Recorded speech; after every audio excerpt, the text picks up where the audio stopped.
Bom dia, pessoal, dando continuidade no nosso conteúdo.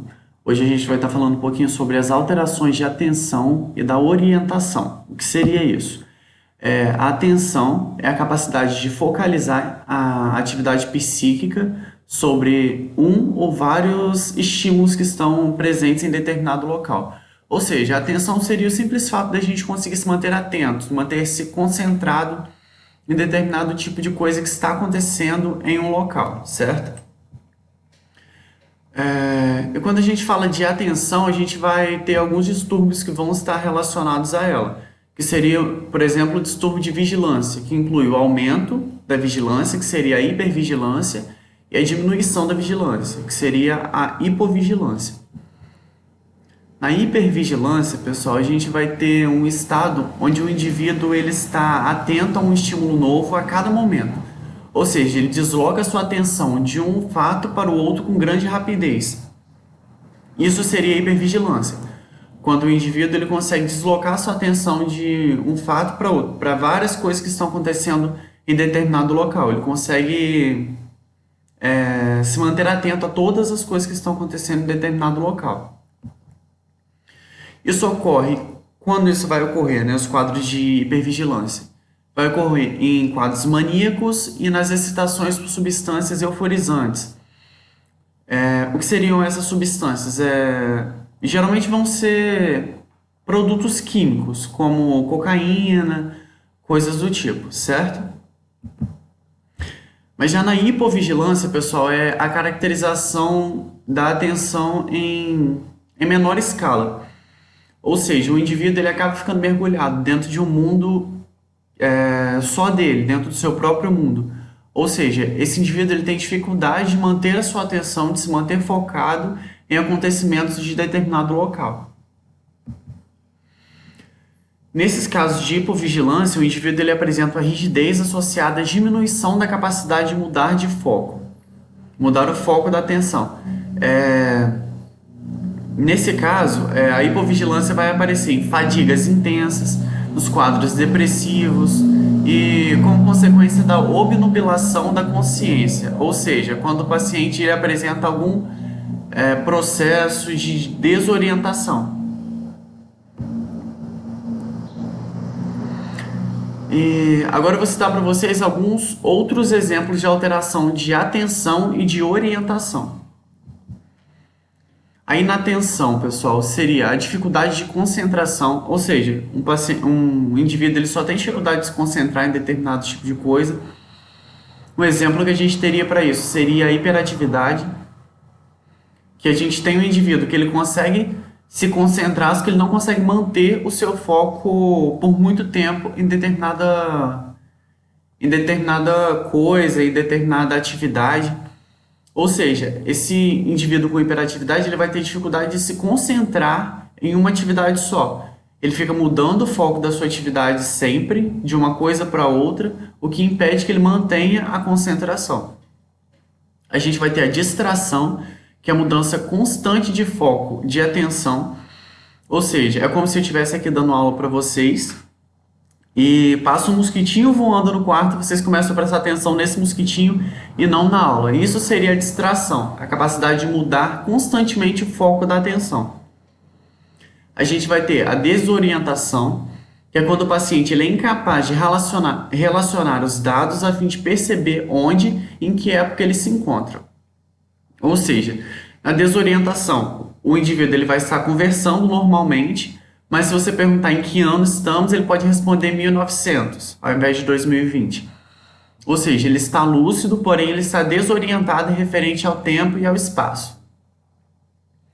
E a gente vai ter a dupla orientação, que o indivíduo ele oscila entre uma orientação adequada e uma inadequada. Ou seja, ao mesmo tempo que eu pergunto para o indivíduo em que ano a gente está, que ele responde 2020, ele vai começar a contar fatos de 1900, ou seja, ele vai estar oscilando entre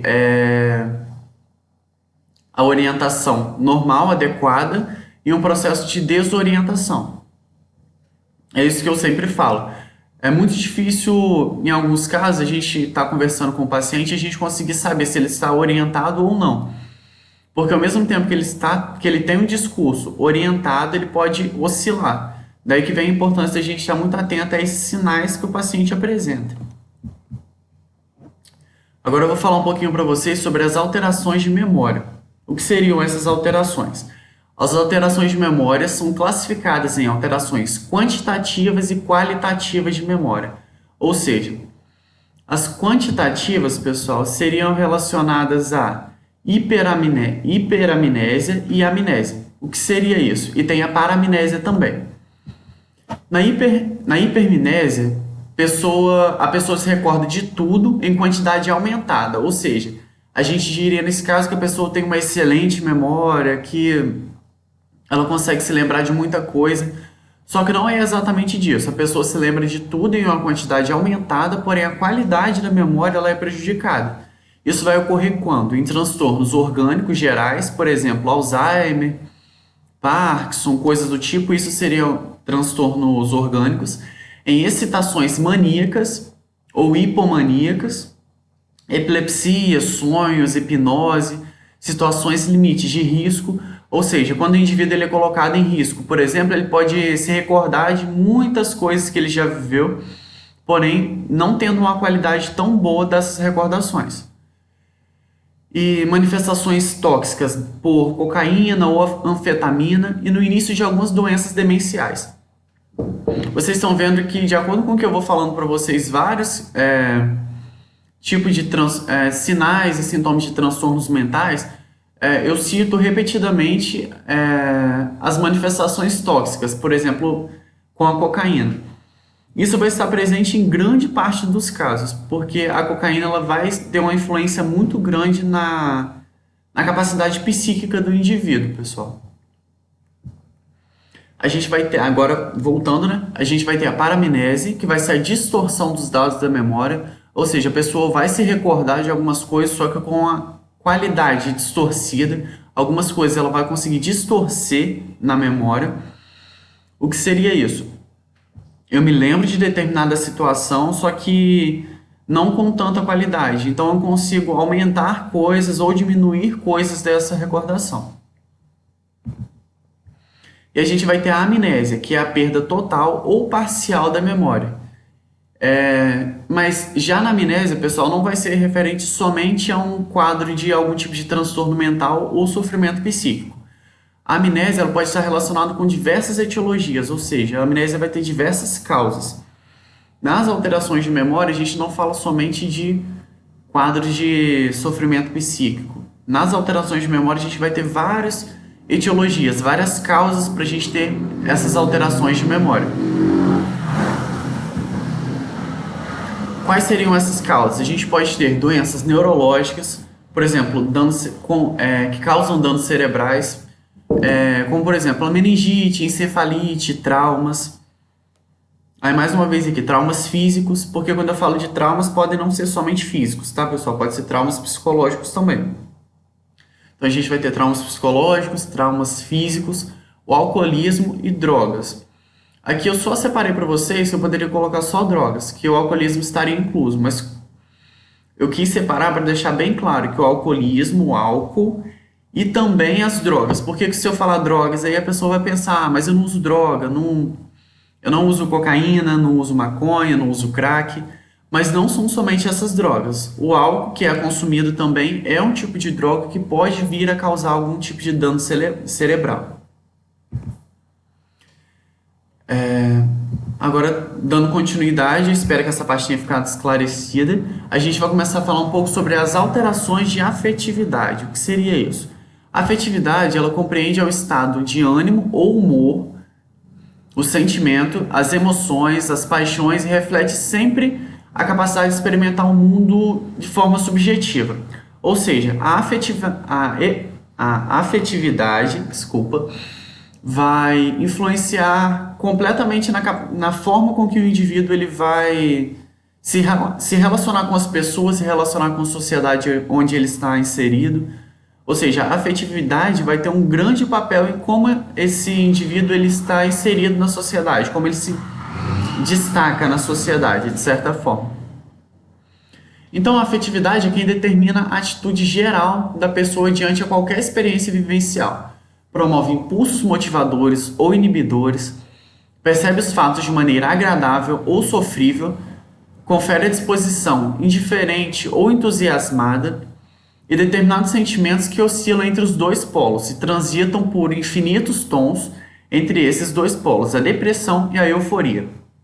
Ou seja, como eu disse para vocês, a afetividade é quem determina a atitude geral da pessoa diante da experiência que ela tem, de forma geral mesmo.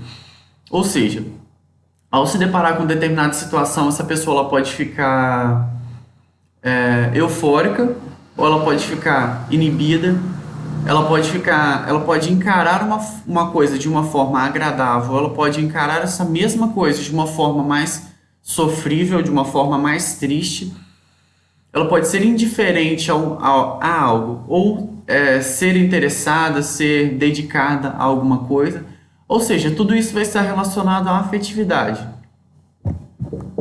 Dessa forma, a afetividade é quem confere o modo de relação do indivíduo à vida e será através da tonalidade desse estado de ânimo que a pessoa perceberá o mundo e a realidade. Ou seja, a afetividade que vai conferir à pessoa a forma com que ela vai encarar a vida, a forma com que ela vai levar as situações da vida. Tudo isso vai estar relacionado a essa afetividade.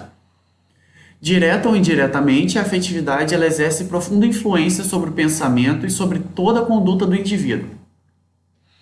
Por mais que o indivíduo ele diga que ele não é influenciável por sua afetividade, essa afetividade ela pode influenciar, sim, direta ou indiretamente, essa pessoa percebendo ou não. Um exemplo, eu tenho um relacionamento traumático e eu decido que eu não quero mais me apaixonar por ninguém. Mas isso vai se passando muito tempo e eu prefiro ficar sozinho. Com o passar do tempo, eu acabo criando uma certa resistência a dar essa abertura a novas pessoas da minha vida. Ou seja, essa afetividade, por mais que lá no passado eu tenha dito isso para mim, ela estava agindo diretamente no meu corpo, hoje ela pode estar agindo indiretamente. Eu fui deixando cicatrizes, marcas de coisas que eu já vivi e que me impedem de viver coisas novas hoje. Ou seja, ela vai estar atuando diretamente e indiretamente nessas experiências de vida do indivíduo. A gente vai ter alguns tipos de alterações afetivas, que vai ser a labilidade afetiva, a tristeza patológica e a alegria patológica. Vou explicar cada uma individualmente para vocês. A labilidade afetiva, pessoal, ocorre a mudança no estado afetivo, sem causa externa aparente. Exemplo, o paciente ele pode mudar da mais profunda tristeza para a mais estrondosa alegria em segundos, alternando entre esses dois estados.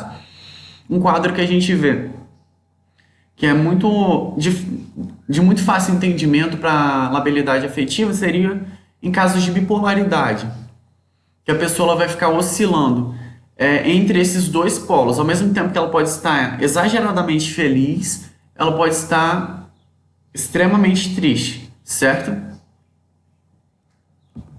A gente vai ter a tristeza patológica, que é onde a pessoa ela sente um profundo abatimento, baixa autoestima, geralmente acompanhado de tendências para isolamento, choro fácil, inibição psicomotora, sendo característica da depressão.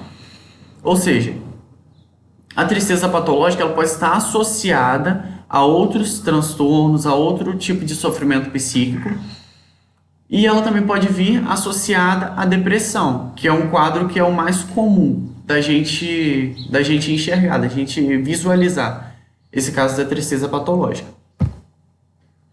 E a gente vai ter a alegria patológica. O paciente mostra-se eufórico, agitado, com elevada autoestima, grande desinibição, sendo característica de episódios de mania.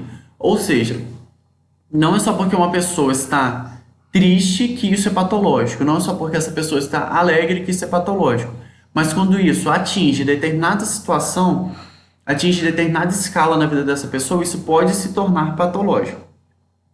Então não é só porque uma pessoa está muito feliz que que eu não devo me preocupar com isso, porque a gente tem o caso de alegria patológica, onde o paciente ele não vai estar somente alegre, ele vai se manter muito agitado, com autoestima extremamente elevada, e isso pode ser prejudicial a ele também, certo? E a gente vai ter as alterações do movimento e as alterações do sono, pessoal. Mas isso daí é um conteúdo que a gente vai estar falando na próxima aula, certo?